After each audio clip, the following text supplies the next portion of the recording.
सीताराम हरे राम सीताराम सीताराम सीताराम हरे राम सीताराम सीताराम हरे राम हरे राम हरे राम हरे राम सीताराम हरे राम सीताराम।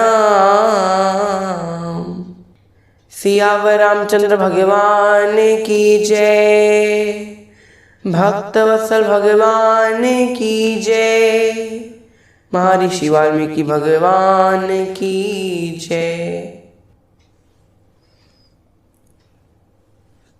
तो यहाँ पर हमने पिछले भाग में जाना कि कैसे शतरंज जी श्री राम और लक्ष्मण जी को श्री विश्वामित्र जी का इतिहास बताते हुए यहाँ तक की कथा सुना देते हैं कि कैसे श्री विश्वामित्र जी वशिष्ठ जी से उनका मिलन होता है, श्री विश्वामित्र जी और वशिष्ठ मुनि का युद्ध होता है, और युद्ध होने के पश्चात कैसे श्री विश्वामित्र जी जाते हैं भगवान श्री शंकर की तपस्या करते हैं और उनसे अस्त्र शस्त्र मांगते हैं।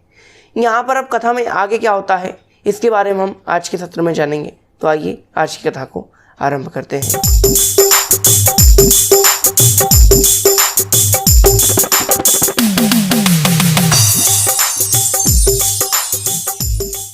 यहाँ पर अब विश्वामित्र जी श्री वशिष्ठ मुनि पर आक्रमण करने के लिए ले जाते हैं अपने कई सारे अस्त्र जो उनको महादेव जी से प्राप्त हुए थे घोर तपस्या के पश्चात। यहाँ पर विश्वामित्र जी और वशिष्ठ मुनि का दोबारा युद्ध होता है। यहाँ पर अब विश्वामित्र जी जो है वो अपने सारे अस्त्र, जितने अस्त्र महादेव जी ने दिए थे, केवल एक दो अस्त्र नहीं दिए थे, कई 50-100 अस्त्र दिए थे, उन सभी अस्त्रों का प्रयोग कर लेते हैं श्री विश्वामित्र जी, लेकिन फिर भी वशिष्ठ मुनि का कुछ भी बिगाड़ नहीं पाते।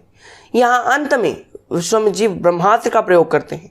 यहाँ उनको लगता है कि ब्रह्मास्त्र का तो कोई तोड़ हो ही नहीं सकता। यहाँ पर ब्रह्मास्त्र का प्रहार किया। यहाँ जैसे ही विश्वामित्र जी ने ब्रह्मास्त्र का प्रहार किया वैसे ही वशिष्ठ मुनि ने अपने ब्रह्मदंड का प्रहार किया। ब्रह्मास्त्र के भी कई सारे काट हैं, ब्रह्मास्त्र का काट है ब्रह्मदंड।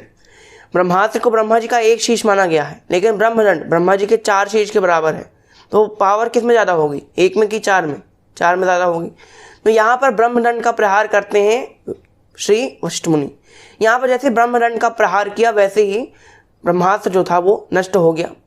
यहाँ पर अब स्वामी जी को बड़ा ही अजीब लगा। उनका अरे ब्रह्मास्त्र का भी तोड़ इसके पास है, इसके पास ऐसी कौन सी शक्ति है?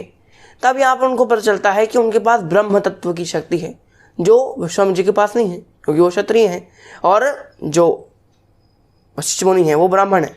तो ब्राह्मण के पास ब्रह्म तत्व है, क्षत्रिय के पास ब्रह्म तत्व नहीं है। तो वो चाहते थे कि मुझे ब्रह्म तत्व की प्राप्ति हो जिसकी सहायता से मैं इस वशिष्ठ का अंत कर सकूं।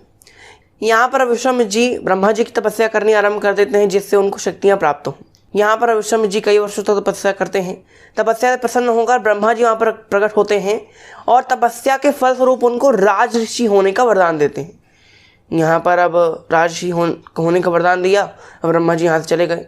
यहाँ पर विश्वामित्र जी उदास हो गए कि भाई हमको तो ब्रह्म ऋषि बनना था, ब्रह्म तत्व चाहते थे, यहाँ इन्होंने तो राजऋषि बना दिया, कुछ पूछा अभी नहीं, बस वरदान देकर चले गए कि राजऋषि भव। यहाँ पर विश्वामित्र जी को लगा कि हमारा जो तप है वो अभी अधूरा है, अभी हमको और तप करना पड़ेगा। यहाँ पर विश्वामित्र जी और तप करना लगते हैं। यहाँ पर अब कथा थोड़ी सी बदल जाती है। क्या बदलती है कथा?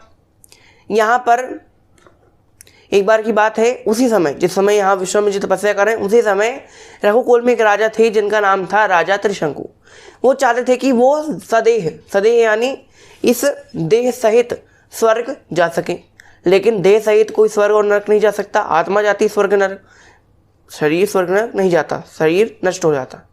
उन्होंने ऐसा विचार किया कि मैं ऐसा कोई यज्ञ करवाऊँ, कैसा कोई अनुष्ठान करवाऊँ जिससे मैं सदैव स्वर्ग जा सकूँ, सदैव स्वर्ग में जा सकूँ।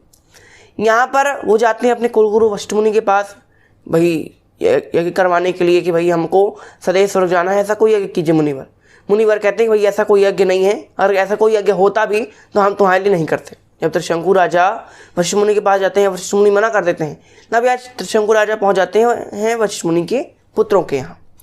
आप जब पुत्रों के पास पहुंचते हैं, पुत्रों से भी ये याचना करते हैं कि आप वशिष्ठ मुनि के पुत्र हैं, बड़े तपस्वी हैं, हम चाहते हैं कि आप सदैव स्वर्ग जाने के लिए एक यज्ञ करें।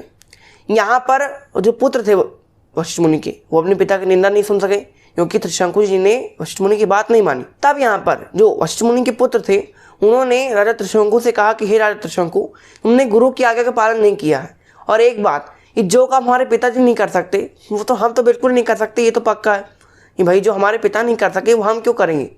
और पहली बात तो ये हो गई, और दूसरी बात कि तुमने एक गुरु की आज्ञा का अनादर किया है। जब गुरु ने एक बार कह दिया कि भाई ऐसा यज्ञ नहीं हो सकता, नहीं हो सकता, नहीं हो सकता, मतलब नहीं हो सकता, नहीं तुम भी उस हट पर अड़े रहे, तुम हमारे पास यज्ञ करवाने आए हो, तो हम तुमको श्राप देते हैं कि तुम्हारे जो शरीर है जो बड़ा ही सुंदर है, राजा बने हुए हो, वो अब चांडाल का हो जाए।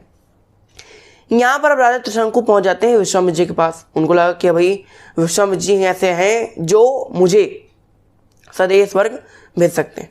यहाँ पर राजा त्रिशंकु पहुंच जाते हैं विश्वामित्र जी के पास। अब विश्वामित्र जी ऐसा यज्ञ करना आरंभ कर देते हैं जिससे श्री त्रिशंकु राजा सदैव स्वर्ग जा सके। यहाँ पर अब कई सारे ऋषि मुनियों को आमंत्रण दिया गया। यहाँ पर अब वशिष्ठ मुनि के पुत्रों को भी आमंत्रण दिया गया। यहाँ जैसे ही आमंत्रण देने जाते हैं, कोई जाता है, कोई व्यक्ति को भेजा गया था, तो वो व्यक्ति जाता है जब वशिष्ठ मुनि के पुत्रों के पास। पुत्र कहते हैं कि भाई ऐसे यज्ञ में हम नहीं जा सकते जहाँ पर जो यज्ञ का पुरोहित है वो क्षत्रिय है और जो राजा है, जो भी यजमान है, वो चांडाल है, तो ऐसे यज्ञ में हम नहीं जा सकते। जब ऐसे वचन श्री विश्वामित्र जी ने सुने कि भाई हमारे यज्ञ का नदर हुआ है, तब विश्वामित्र जी ने उनको श्राप दिया उन सारे पुत्रों को वशिष्ठ मुनि के, ये आप भी चांडाल योनि में जन्म लेंगे, आप भी चांडाल हो जाएंगे। जैसे आपने हमारे यजमान को चांडाल बनाया और हमारी निंदा की, वैसे आप भी चांडाल हो जाएंगे। यहाँ पर अब त्रिशंकु राजा सदैव स्वर्ग जाने के लिए तत्पर होते हैं। यहाँ पर यज्ञ समाप्त हो जाता है, लेकिन यज्ञ पूर्ण कब कहलाता है? समाप्त तो हो गया, लेकिन पूर्ण कब होगा?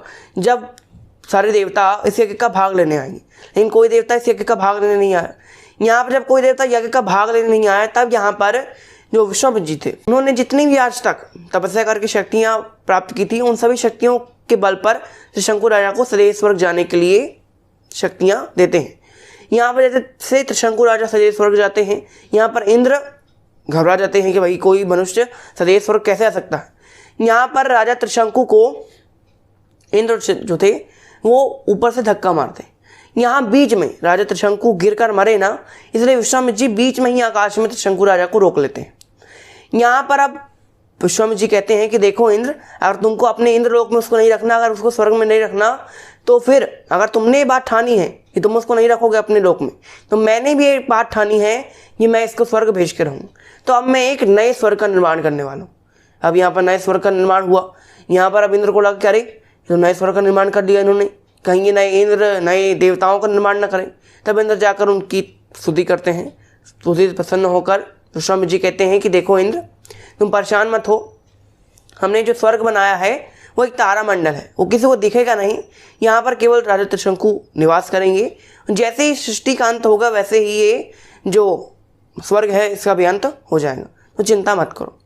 यहाँ पर राजा त्रिशंकु की जो कथा है वो समाप्त होती है। यहाँ पर अब विश्वामित्र जी अपनी तपस्या को जारी रखने के लिए पहुँच जाते हैं दूसरी दिशाओं में और तपस्या करनी आरंभ करते हैं।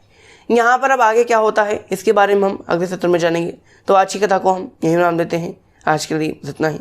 आपको बहुत बहुत धन्यवाद। घर पर रहिए, सेफ रहिए, मुस्कुराते रहिए। जय श्री राम।